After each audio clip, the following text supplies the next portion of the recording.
Live from Fox 5, welcome to the News Block. Here are the top stories on the news block. An LIRR strike delayed after a union vote. What this means for commuters.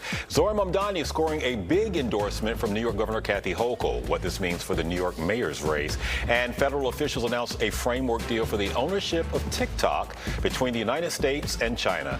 Mother Nature also holding on to the last days of summer. We're going to be checking in with Audrey for a look at our forecast. Good afternoon, everyone. I'm Antoine Lewis. Welcome to the news block. Long Island Railroad commuters can breathe a sigh of relief, at least for now. The LIRR strike is delayed, and the unions are asking for federal mediation to help reach a deal. Fox 5's Jody Goldberg has the very latest from Ronkonkoma, Long Island. Jody, hi there. It's good to see you.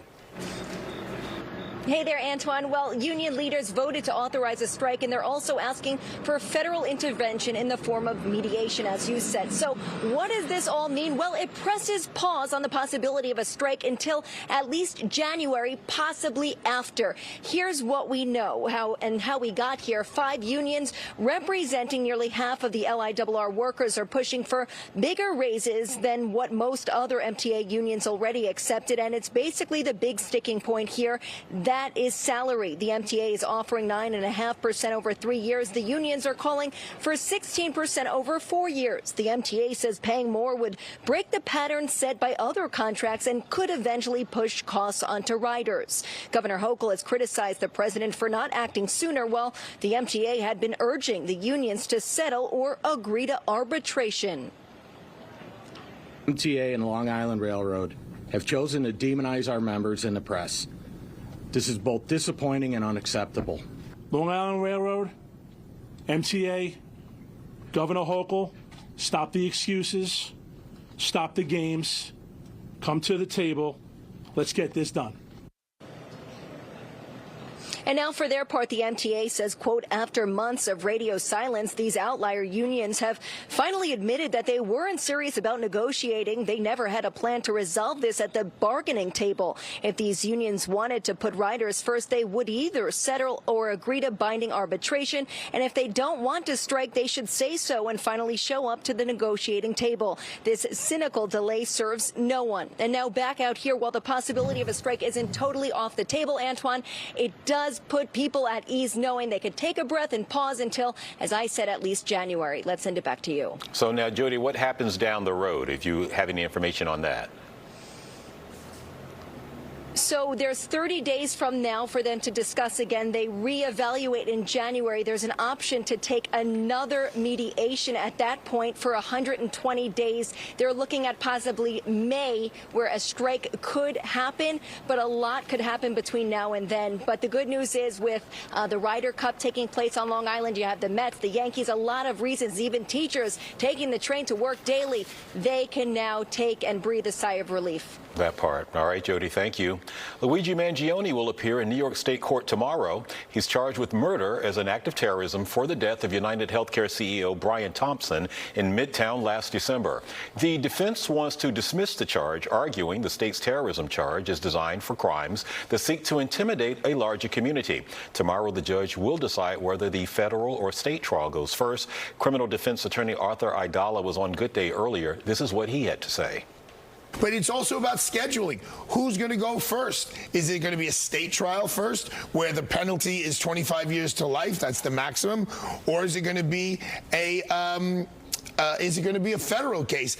And I don't know if the judges are going to get together. No one really knows, even in the legal community in which I travel, which direction this is going to go. Mangione is also due in Pennsylvania State Court in November on the 7th, where he's facing multiple forgery and firearm-related charges. Developing right now, a framework deal has been reached for the ownership of TikTok. U.S. Treasury Secretary Scott Bessent made the announcement after U.S. and Chinese officials held talks in Madrid. Now, the deal would allow TikTok to keep operating in the United States. The video-sharing platform faced being shut down within days unless it moved ownership to the United States. We have a framework for a TikTok deal. The two leaders, President Trump and Party Chair Xi, will speak on Friday to complete the deal, but we do have a framework for a deal with TikTok. Earlier today, the U.S. threatened to go ahead with a ban on TikTok unless China dropped demands for concessions on reduced tariffs. U.S. Secretary of State Marco Rubio is holding talks with Israeli Prime Minister Benjamin Netanyahu in Jerusalem. The meeting comes as Israel continues its campaign against Hamas in the Gaza Strip and prepares to advance into Gaza City. This as tensions heightened with fellow U.S. allies in the Middle East over Israel's strike on Hamas leaders in Qatar. This is the second of a three-day visit aimed at finding a path to peace in the region. Rubio is also planning to go to Qatar this week. Days after Charlie Kirk was shot and killed, a motive remains unknown, and authorities are accusing shooter Tyler Robinson of not cooperating. This is lawmakers on both sides of the aisle are appealing for more security and support in the wake of the shooting. Fox News correspondent Caroline Shively has more from D.C. The state of Utah is set to file formal charges on Tuesday against the man accused of killing right-wing activist Charlie Kirk, as federal officials say they've matched his DNA to the murder weapon. The DNA hits from the towel that was wrapped around the firearm and the DNA on the screwdriver are positively processed for the suspect in custody. Kirk was killed last Wednesday at a Utah Valley University rally as he was answering a question about shootings by transgender people. This was an ideologically motivated attack. Officials say they later found a note written by the 22-year-old suspect. The suspect wrote a note saying, "I have the opportunity to take out Charlie Kirk, and I'm going to take it." In the wake of Kirk's assassination, the Trump administration has asked Congress for $58 million for security funding for the executive and judicial branches.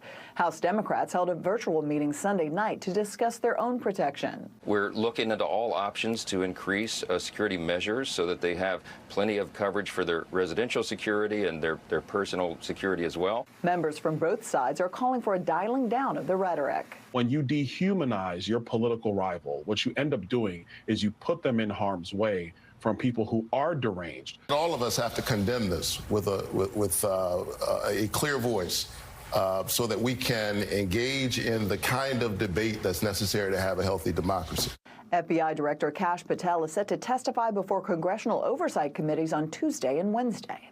In Washington, Caroline Shively, Fox News. Today, Democratic mayoral candidate Zoran Mamdani campaigned in the Bronx, where he joined striking union workers pushing for a new contract. The news comes as New York Governor Kathy Hochul endorsed Mamdani Sunday in an op-ed in the New York Times. Hochul says it was Mamdani's affordability platform and his fearlessness confronting President Trump that ultimately led to her endorsement. However, she also wrote she disagrees with Mamdani on several points, emphasizing he needs to invest in the NYPD and ensure there is a strong NYPD commissioner. Meanwhile, President Trump taking to Truth Social condemning the endorsement. President Trump reacting to the news this morning saying, quote, Governor Kathy Hochul of New York has endorsed the little communist Zoran Mamdani running for mayor of New York. This is a rather shocking development and a very bad one for New York City. How can such a thing happen? Washington will be watching this situation very closely. Republican mayoral candidate for Mayor Curtis Sliwa also panning Hochul's decision. This morning, I think everybody in New York City woke up to the full catastrophe. Emphasis on CAT, catastrophe. This had nothing to do with cats or animals. This had to do with the tremendous flip-flop, as we say in the streets, flipping the script of Kathy Hochul. Mayor Eric Adams made stops in Brooklyn today. As for Andrew Cuomo, he had no public campaign events scheduled for today. And for continuing coverage of the New York City mayor's race, we invite you to tune in to Battleground NYC, the fight for your vote. That's hosted by SE Cup. You can watch that weeknights at 7 on Fox Local and 11 p.m. on Fox 5 right after the 10 o'clock news. No shortage of sunshine today, a very pleasant day as we take a look at the skyline. So what's on tap for tonight, Audrey Pointe? We're going to bring you into the conversation now. Good afternoon. Well, were you able to go outside and enjoy today's nice weather? I did during lunchtime. I walked to Target. Did. Today was the day to do it because we are going to see an increasing chance of rain showers as we go into tomorrow, especially tomorrow night and into Wednesday. So we're off to a very nice start to the week, and that's going to lead us into a very beautiful evening across the tri-state area. Now, tomorrow, as I mentioned, We're going to bring back the chances of showers. I think tomorrow most of the shower activity will be south of the city, but you want to have your umbrella handy if you're anywhere in and around the New Jersey or the 5 boroughs. Temperatures will be warming up this week. In fact, we'll get a last blast of some summer heat before the season comes to an end, and it turns cooler by the weekend. And keep in mind that the fall season officially begins a week from today. 77 right now in Central Park with plenty of sunshine. We have a few clouds decorating the sky at LaGuardia, where the temperature is currently at 78 degrees. Sunny in Atlantic City. The temperature there is at 75, so it's overall very comfortable across much of the tri-state area. So look at the satellite and radar. It shows that we're seeing more in the way of sunshine off to the north. It's a mix of sun and clouds in and around the 5 boroughs and across Long Island. Now, the further south you go, there is a sort of a northern edge of a cloud deck that's creeping its way northward from the mid-Atlantic. That's an area of low pressure that will be affecting us as we go into the next, let's say, 36 to 48 hours here. So look at the futurecast, shows that we're going to stay rain-free overnight. Tomorrow we'll have clouds building in, so it will generally be a mix of sun and clouds. And then here comes the rainfall. It's just edging its way into southern portions of New Jersey by tomorrow afternoon, and it will slowly creep northward. And we can really use some rainfall here. It would be quite a benefit considering that we are about 5¼ inches below normal for the year. And as a result, the 5 boroughs in northern New Jersey under a moderate drought situation, and it's quite dry across many spots in the tri-state area. So here's that area of low pressure I just mentioned. Right now, it is bringing wet weather across the southeastern states. Tomorrow, it kind of meanders inland,